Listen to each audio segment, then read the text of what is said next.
So let's build on our conceptual understanding of acid salt hydrolysis and think about a real example where we could solve for the pH of a solution of something like aluminum chloride in water when we know the actual equilibrium constant, or Ka.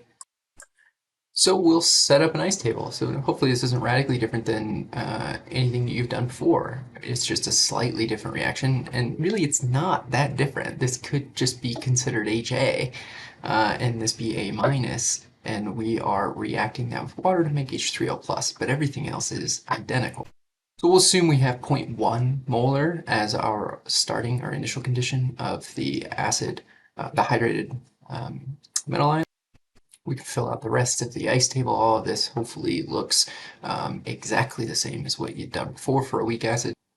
So now we can try to write up a Ka and set that equal to the known Ka here.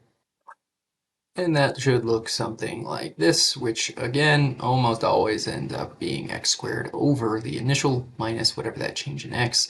This whole expression is equal to the Ka, which we're given. So I'll make an approximation first because that's always easier. Let's just say x is considerably smaller than 0.1, so that becomes negligible there. So our x is 1.2 times 10 to the minus 3. Quick check.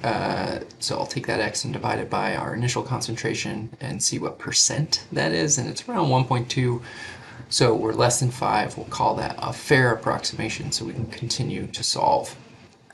So the question really just asked for pH, so we don't even need to do that much work. We just need to take negative log of x because that's the same as hydronium ion concentration, which yields a value of 2.92.